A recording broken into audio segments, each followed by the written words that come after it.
How's it going, everyone? My name is Dieugirl, and welcome back to Book 2, Tina's Tale, Part 4.2. Last time we left off, Tristina, Besh, Harry, Ron, and Gilderoy Lockhart had descended into the Chamber of Secrets. Gilderoy a little bit really unreluctantly, but I guess Tiff Squills and Besh's teeth convinced him otherwise. Now, let's continue the story. I'm going to try to go halfway into Besh's tale, into the twist, and then we'll see where it goes. Soon, they came to what looked like a large, winding piece of dead flesh. "What's this?" asked Ron, staying near the object's tail. Tiffany and Besh stayed with Ron to keep an eye on Lockhart. "It looks like a snake," said Lockhart, examining the tail. "It's a snake's skin," Tiffany corrected him, rolling her eyes to Besh, who smirked. Suddenly, Lockhart gave a moan and collapsed to the ground. "Heart of a lion, this one," said Ron, shaking his head. Tiffany knelt by his side and felt his neck. "He's still alive. He just she began, but she gagged as Lockhart grabbed her wrist, twisted around her back, and wrapped his other arm around her neck. Grabbing Ron's wand, he pointed it at her temple, smiling. "The adventure ends here, children," he said menacingly, tightening his grip around Tiffany. "The world will know our story, how I was too late to save the girl." Tiffany cupped her hand, and Besh watched as she began to form a ball of Kai. "How you four tragically lost your minds at the sight of her mangled body." Ron noticed the ball and watched it as it began to grow, then become solid. "How I became a millionaire by turning into Karma's escaped slave." Tiffany bared her teeth and sank them into Lockhart's arm, his blood staining her teeth. Yelling in pain, he released her. He pointed his wand at her as she pulled her arm back, aiming the ball of Kai at him. "Obliviate! Hand blast attack!" Both spell and Kai met in midair, exploding when they collided. Tiffany and Lockhart were thrown to opposite ends of the room as the explosion rocked the cave, causing it to shudder and cave in. Tiffany cried out in pain as her head struck the rock wall, and she passed out. Besh had known Lockhart would try something like that, so he kept his distance. Ever since Lockhart had admitted that he was a fraud, Besh had decided not to trust anything he did. The only way he could be trusted was if he was made to do it. He narrowed his eyes as Lockhart grabbed Tiff, and smirked when she bit him. Seeing Lockhart getting ready to use his wand, Besh pulled out his own and muttered, "Protego!" The shield charm he'd learned from reading the Standard Book of Spells, Grade 2, came into being as an odd, shimmery sort of shield that flowed from the tip of his wand, cocooning him completely, just as Lockhart's memory charm and Tiff's hand blast came into contact. He was shielded from the blast, but his eyes weren't, and they quickly shut from the overwhelming light. The following blast all but disintegrated his shield charm, and as the rocks started to fall, Besh flashed into a house cat and started running to where he'd seen Tiff hit the wall. He dodged most of them, but one particularly sharp piece of rock flew across his face, cutting him down the side. He nearly stopped and faltered, but ran along anyway, narrowly missing being crushed by the rocks. Once he'd gotten to where Tiff was, he curled up into a ball against the wall and waited until the barrage had stopped. When the tumult finally ceased, Besh chanced a look up and saw Harry and Tiff with him, and a huge wall of rock separating them from the rest of the room. He flashed back wearily into his normal form, ignoring the sting that descended upon his face from the scratch that he now realized perfectly traced his jawline. He winced and cried out involuntarily as he did so. He heard a couple of scuffling noises and looked to see Harry standing up rather unsteadily and walked over to him, still wincing from the pain on his face. When Harry saw Besh, he gasped and said, "Besh, your face!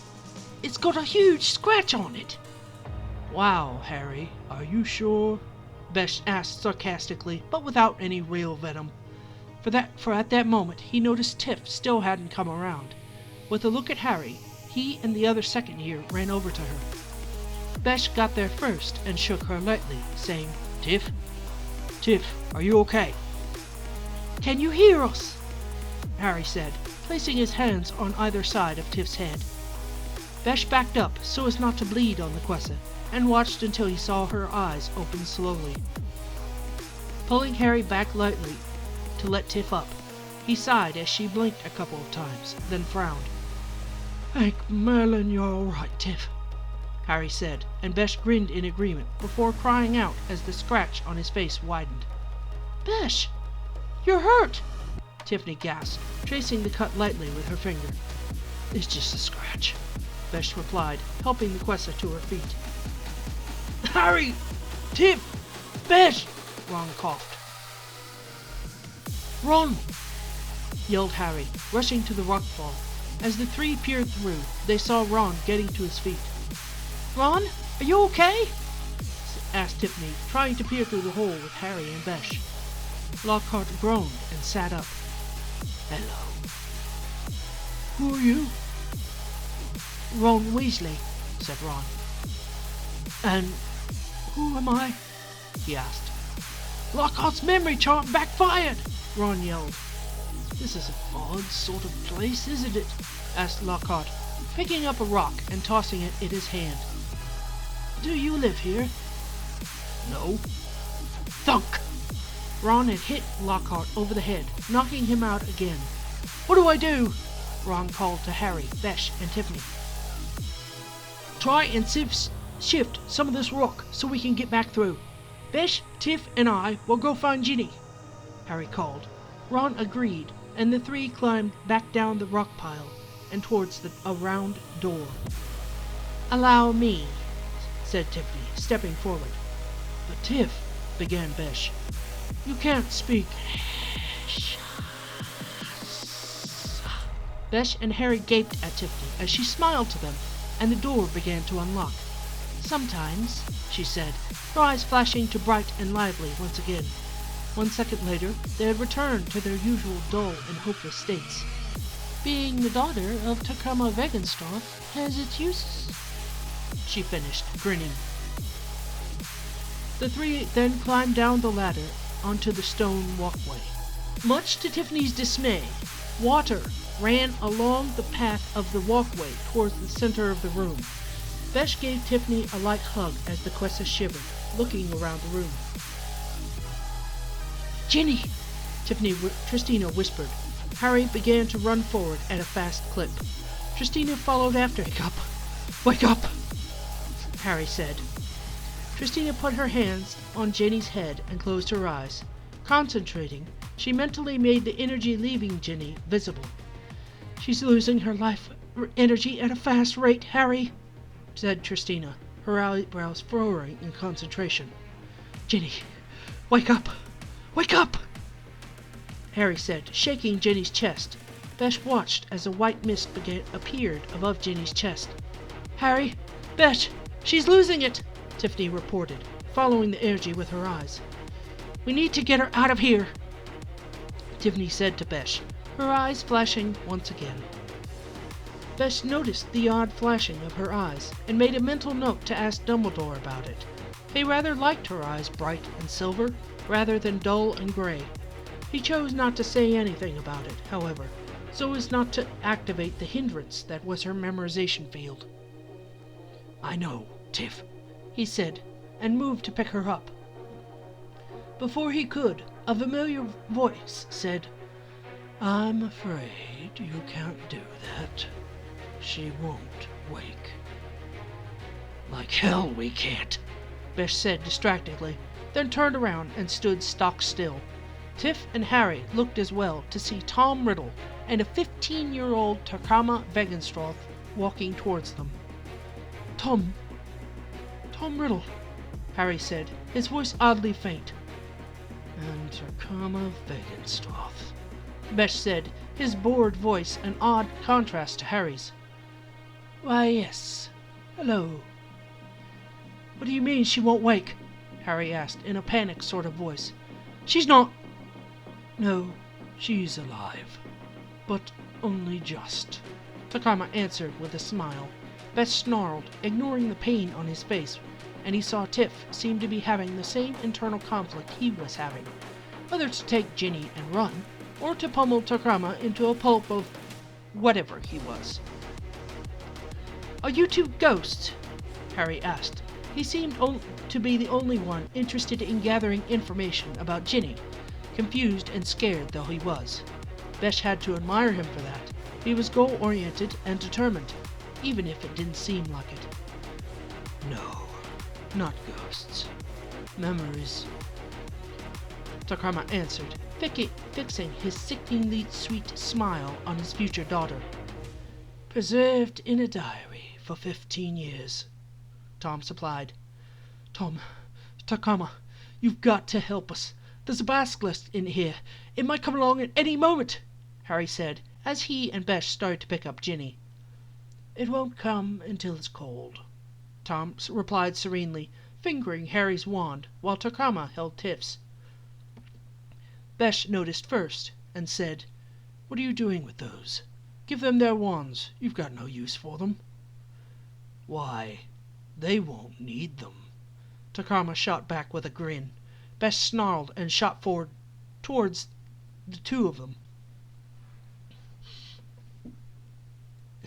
For the Spanish speakers in the group, I'm sorry if I butcher this next sentence.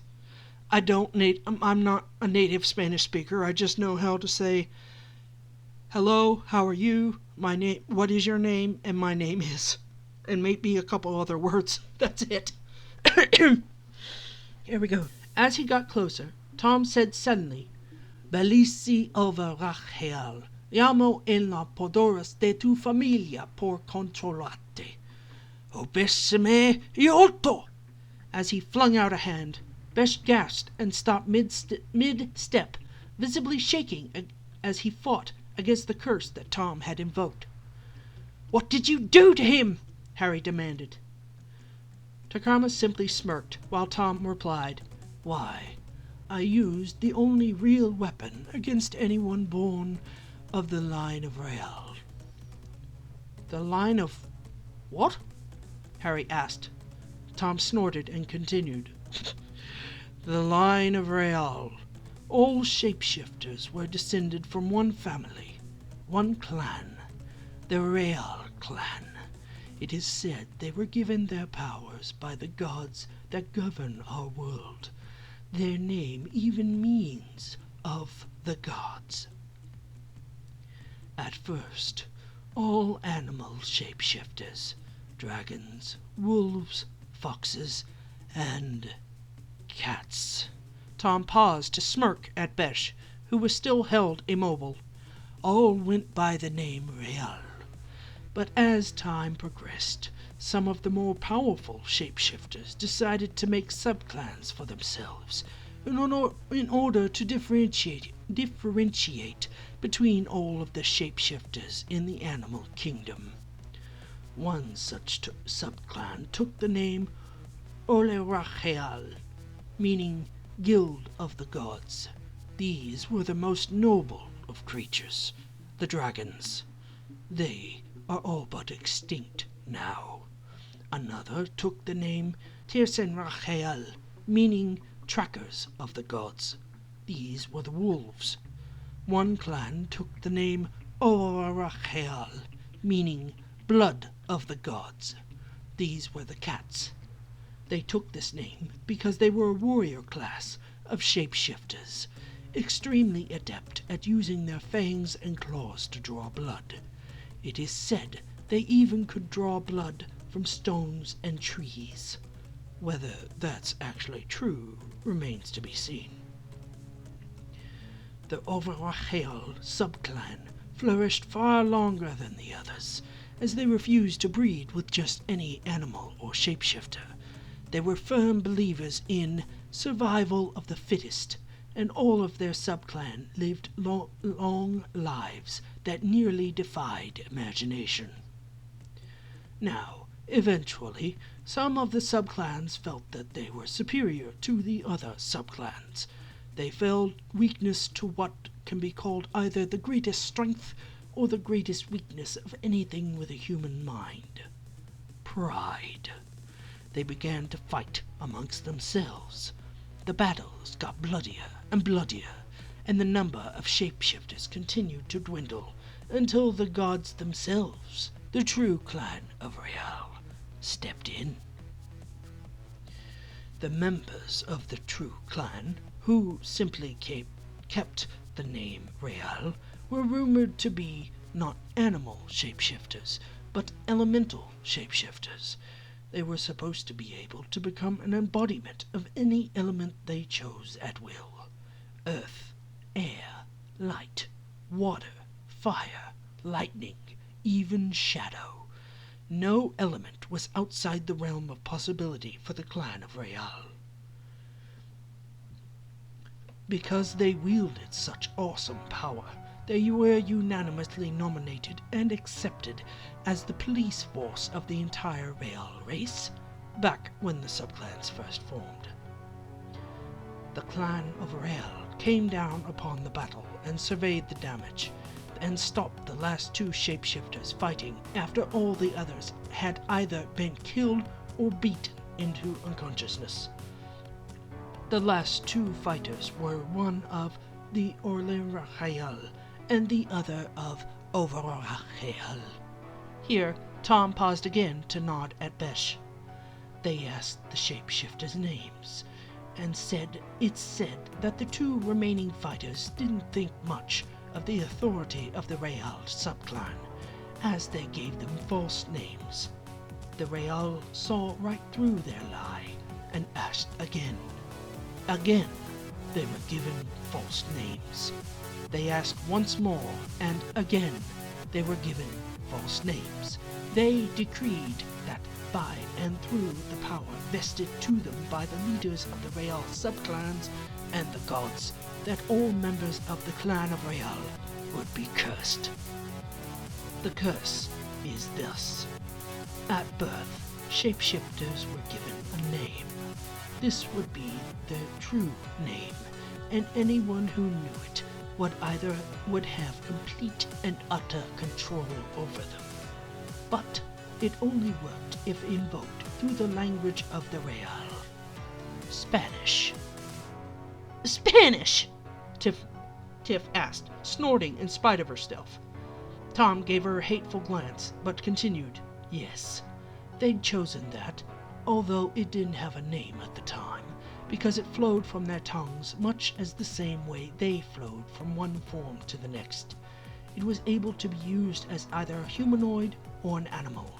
It spanned all subclans, all abilities, hence the name Spanish. As time progressed, the curse was eventually forgotten, save for the few who had the presence of mind to write it down and pass the knowledge on in order to learn caution. As a defense, and an oddly ironic twist of fate, it came to be a common practice to take another name for others to call them. A Real's true name is their most closely guarded secret. Many have died rather than give away such valuable information. Felici, Tom said suddenly. Yes, una explicación de tu nombre. Gritting his teeth, Besh said, My name means guardian cat. Tom smirked and said, A fitting name, wouldn't you say, Takama?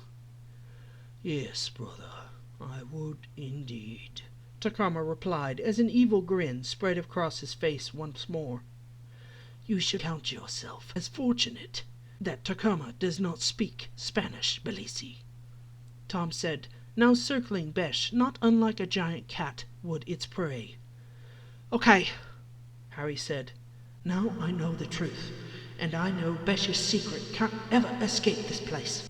In that instant he made up his mind, and returned to the immediate danger they were all in, Ginny most of all.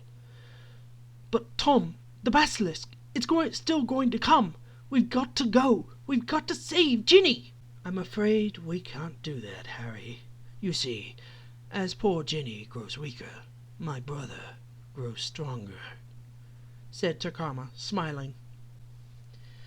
Okay, my voice is thrashed, so I'm going to go ahead and cut it here. I'm glad I was able to get or rather, let me say, Flint's big reveal out. Oh gosh, it was hard to tell that whole story in Voldemort's voice, or Tom Riddle's, however, as he's going by in this story.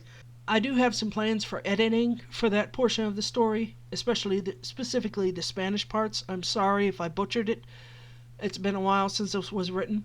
Thank you all so much for watching. If you liked the video and the story, please like and comment down below. I really do appreciate it. Take care of each other.